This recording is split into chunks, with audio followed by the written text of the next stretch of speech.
چاہتا ہے، میں بھی یہی چاہتا ہوں کہ اے امت مسلمہ، اے نبی کریم صلی اللہ علیہ وسلم کی بھولی بھالی امت کے لوگوں، اے لوگوں، اپنے نبی کی تعلیمات کو اور اپنے نبی کے لائے ہوئے دین کو مضبوطی سے پکڑ لو، قرآن و سنت کی طرف پلٹ آؤ۔ دعویٰ نہیں، عملی طور پر بھی دعوے ہم نہیں کرتے صرف، اور ہماری کتابیں الحمدللہ قرآن و سنت موجود ہیں، اس کے اوپر عمل کرو اور اس کو تم اپنی پیشانیوں کو پہ سجاؤ اور اس کے مطابق چلو، تم دنیا میں بھی کامیاب ہو جاؤ گے اور آخرت میں بھی کامیاب ہو جاؤ گے۔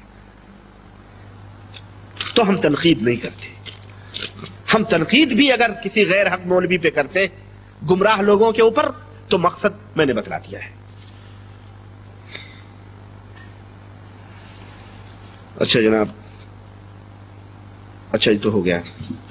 السلام علیکم ورحمۃ اللہ وبرکاتہ۔ سورۃ الرحمن میں ایک جگہ ذکر ہے لیکن وہ آیت معلوم نہیں ہے، لیکن اس آیت کا ترجمہ ہے کہ قیامت اس روز شیطان کہے گا کہ اے ہمارے پروردگار، میں نے اس کو گمراہ نہیں کیا بلکہ یہ آپ کے راستے سے دور بھٹکا ہوا تھا۔ اور بعض جگہ پر اللہ تعالیٰ قرآن میں ارشاد فرماتا ہے کہ شیطان تمہارا کھلا دشمن ہے، تم بھی اس کے دشمن بنے رہنا۔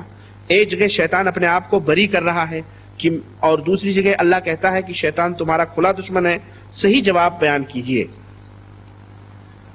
سورہ رحمان کے اندر میں نہیں سمجھتا ہوں کہ ایسی کوئی آیت ہے جس میں شیطان یہ کہہ رہا ہو کہ اللہ میں نے اس کو نہیں بہکایا ہے، میں نے تو میری نظر میں تو نہیں ہے۔ اس لیے یہ کہاں کی آیت ہے آپ مجھے ڈھونڈ کے بتا دیں، تو پھر دوسرے سوال کا جواب دونوں کو، مجھے ایسی نہیں گزری ہے کوئی آیت کہ شیطان یہ کہہ رہا ہوں میں نہیں بھٹکایا ہوں بلکہ یہ خود بھٹک گیا ہے۔ اس لیے یہ سورہ رحمان میں تو یہ نہیں ہے، ایسی آیت کریمہ سورہ رحمان میں موجود نہیں ہے۔ کسی اور صورت میں آپ کی نظر سے گزرے ہوئے بھائی تو وہ ہمیں بتائیں، مجھے نہیں پتا ہے۔ اس سوال کا جواب اسی پوائنٹ کے اوپر مبنی ہے، اس لیے میں کچھ نہیں کہہ سکتا۔ علماء دیوبندی قرآن و سنت کے دعوے کرتے ہیں کہ ہم قرآن و سنت کے متبع ہیں، کیا وہ اس دعوے میں صحیح ہیں؟ ہرگز نہیں صحیح ہیں، اور دیوبند کی کتابیں بھری پڑی ہیں۔ یہ ہمارے سامنے میرے بھائی عقائد علماء اہل سنت دیوبند ہیں، جن کے بارے میں باقاعدہ اس میں لکھا گیا ہے کہ اس کتاب میں لکھے ہوئے عقیدوں کے خلاف جو کوئی شخص ہے وہ علماء دیوبند میں نہیں ہے نا۔ تو اس میں بہت خرافات باتیں، اور میں نے آپ کو بتلایا ہے کہ اس کے اندر نبی کریم صلی اللہ علیہ وسلم قبر کے اندر اسی طرح سے زندہ ہیں جس طرح وہ دنیا میں زندہ تھے۔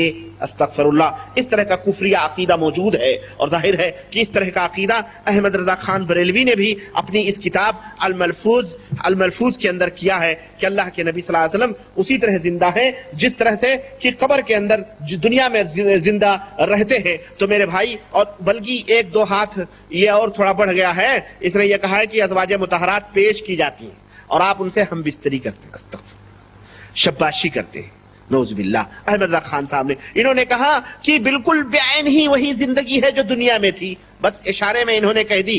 اب بریلویوں کی عادت ہے، جیسا کہ میں بیان کرتا ہوں، کہ یہ تو دیوبندی وہ لوگ ہیں جو صاف چھپتے بھی نہیں، سامنے آتے بھی نہیں، کیسا پردہ ہے کہ چلمن سے لگے بیٹھے ہیں، تو یہ تو ان میں ہے، اور یہ بریلوی جو ہے یہ کھلم کھلا کہہ دیتا ہے۔ اس لیے یہ دونوں ایک دوسرے کو، اور اس طرح کے عقیدے ان کتابوں کے اندر موجود ہیں، اس لیے یہ لوگ بہرحال کسی بھی صورت میں کہاں گیا وہ سوال، دعوے کرتے ہیں کہ ہم قرآن و سنت کے متبع ہیں، یہ صرف دعویٰ ہے۔ اسی طرح سے جیسے آپ یہ سمجھتے ہیں کہ قادیانی اپنے آپ کو قرآن و سنت کا متبع کہتا ہے لیکن وہ قرآن و سنت کا متبع نہیں ہے، مرزائی اپنے آپ کو قرآن و سنت کا متبع کہتا نہیں ہے، بریلوی اپنے آپ کو متبع سنت کہتا ہے لیکن وہ نہیں ہے، اسی طرح خواجہ جو ہے آغا خانی اور یہ تمام سب لوگ اپنے آپ کو متبع سنت کہتے ہیں لیکن وہ متبع سنت نہیں ہے۔ بین اسی طرح دیوبندی بھی ہیں جو اپنے آپ کو دعویٰ کرتے ہیں کہ ہم متبع قرآن و سنت ہیں لیکن یہ بہت دور ہے قرآن و سنت سے، اس لیے ایک بون شاسع ہے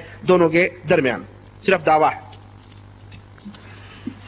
ماشاءاللہ، کیا علماء دیوبند کے عقیدوں میں بھی شرک موجود ہے؟ ایک شرک؟ اوہو، ابھی میں نے بتایا تو پورا آر پار بھرا ہوا ہے جناب عالی، شرک عقیدے موجود ہیں۔ ایک سر دست یہی صرف ایک عقیدہ میں آپ کو بتاؤں، جناب اشرف علی صاحب تھانوی کی یہ کتاب نشر الطیب فی ذکر النبی الحبیب، نبی کریم صلی اللہ علیہ وسلم کی ولادت وغیرہ کے تذکرے سے میں بات کی ہے، ایک ہی نہیں بلکہ یہ کہتے ہیں یہ اشعار مؤلف کے ہیں، 194 صفحہ، تاج کمپنی لمیٹڈ کراچی کی چھپی ہوئی یہ کتاب۔ مولانا اشرف علی صاحب تھانوی کہتے ہیں یا شفیع العبادی خذ بیدی انت فی الاضطرار معتمدی لیس لی ملجأ سواک اغث مسنی الضر سیدی سندی غشنی الدہر یا ابن عبداللہ کن مغیثا فانت لی مددی۔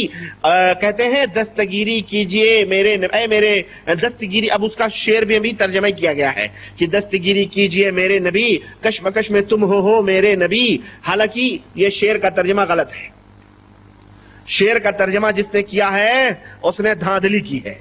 عربی میں ہے یا شفیع العباد خذ بیدی، کہ اے بندوں کے شفیع اور مددگار، خذ بیدی میرے ہاتھوں کو پکڑ لیجئے، میری دستگیری کیجئے۔ انت فی الاضطرار معتمدی، ہماری پریشانیوں میں اور ہمارے دکھوں میں تم ہی ہمارے معتمد ہو، تم ہی ہمارے مددگار ہو۔ ہاں لیس لی ملجأ سواک اغث، میں تمہیں سے مدد طلب کرتا ہوں، تمہارے سوا میرا کوئی مددگار نہیں ہے۔ مسنی الضر سیدی سندی، میرے اوپر مصیبتوں کے پہاڑ آ گئے اور مجھے تکلیفوں نے پکڑ لیا، اے میرے سردار، اے میرے آقا نبی صلی اللہ علیہ وسلم۔ یہ شرک نہیں ہے؟